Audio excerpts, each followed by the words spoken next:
individual is going to go down the wrong path. And unfortunately, the way that machloikis is, it's eish. It catches on and it's contagious and it continues and the fire grows and more things are said and then people never don't know how to back down.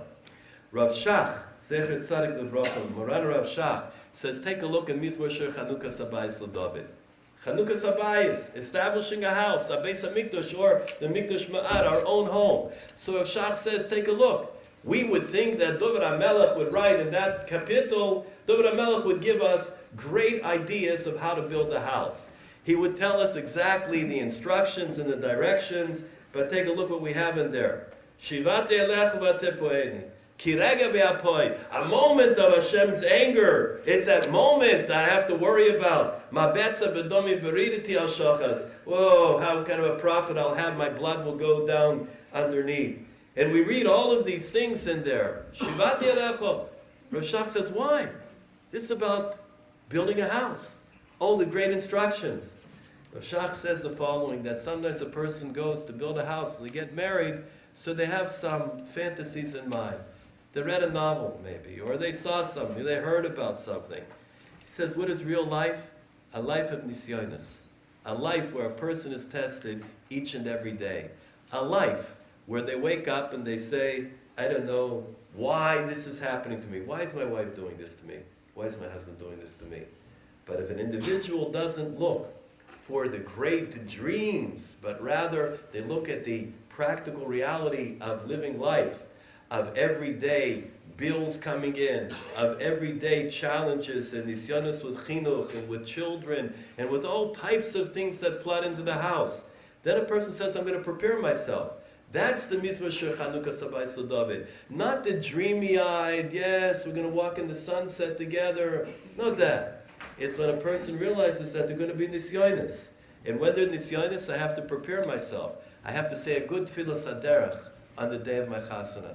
I have to have tzedel Aderech and take with me what I learned from yeshiva, what I learned from Beis Yaakov. I have to carry those inyonim with me. Emunah and bitochon, I have to carry with me into my married life, no matter what. Secondly, which is a very important inyan, is that a person will always remember, we say during the Sheva Brachos, we say it every day, Kisamecha Yitzircha Began Eden Mikedem. We know that the Gan Eden, it had Adam and Chava. Adam and Chava were only there by themselves, nobody else. The simcha of Adam and Chava was tremendous. Nobody to compare to. No one that they went out with 45 years ago before. No one that is living down the block. And you know, you hear that, no, I'm not saying anything, but you know, the house there is always kept. It's always in order.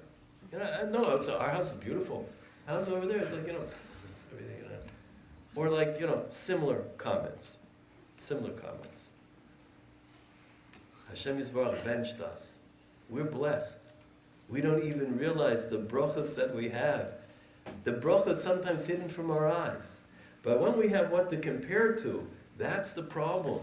When the Gidrei Tznius, when those walls that are supposed to protect us, husband and wife, there are things that husbands and wives, other husbands and wives do together. There are things that we do not do together. That's simple. That's pashut. Everybody knows it. However, when we do them together, there's a problem because there is comparison. Then it's no longer Kisamecha Yitzilcha Began Eden Mikedem. Then there's more than just Adam and Chava. A person's entire world is their husband or their wife. That's their entire world. Outside of that, there is the other entire world. But their world is husband and wife. There was a great Chacham, Reb Levitan. He was a great tzaddik. He's a Sephardic Gaon, very, very great. And there was a husband. He was not big in making gittin. Was not a big writer of gittin. Interesting psychological study. In a depressed economic climate, there are less divorces in the world. Less divorce costs money, especially if you're going to go the wrong route. It's going to cost a lot of money. Lo aleinu ba'kol beis Yisrael. So what happens? There are less divorces. I thought to myself after reading through the study, that's interesting, that an external factor can play a role in whether a person gets divorced or not. that's in consonance with Torah.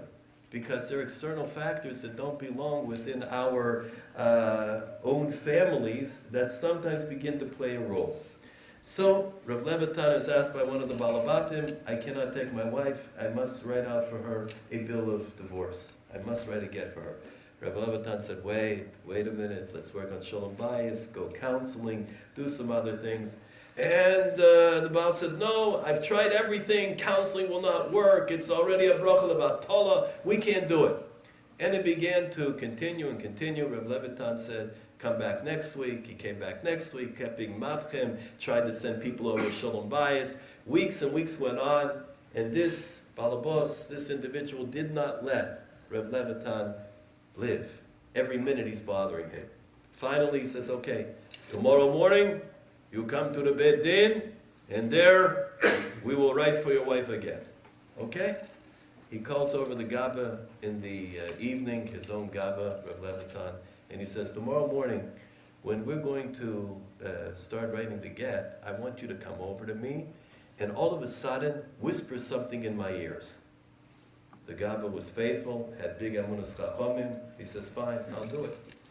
Next morning, Beis Din was there. The Baal came in, gave over the instructions to the Sofer, set in front all of his intentions and so forth. And then, all of a sudden, the Sofer began to write out the get.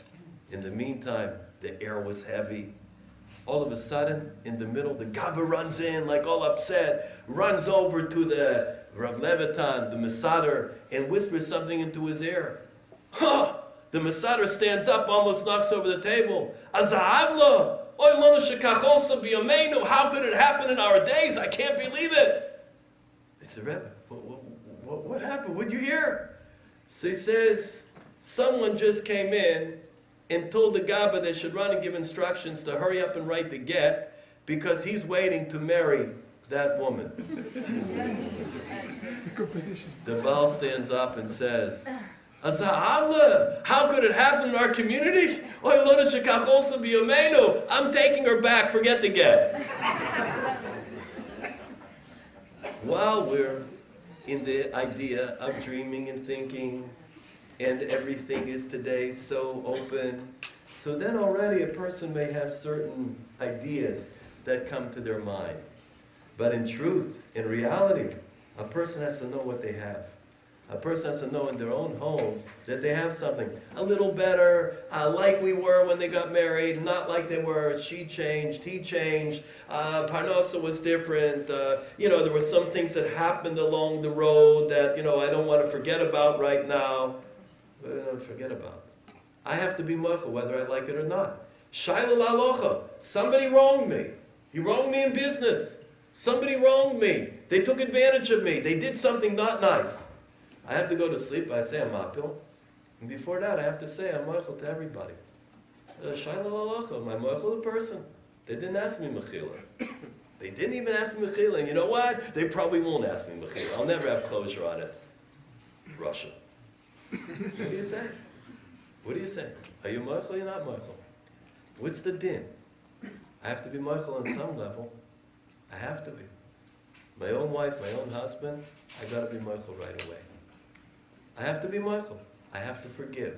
I have to be willing to go on.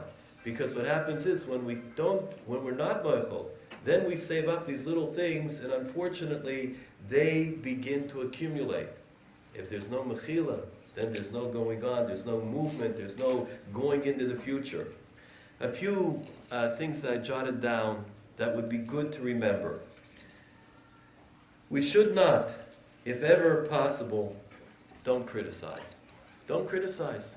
We are not here to criticize. We're here to help the other. We're here to say nice things to each other in order to build each other up.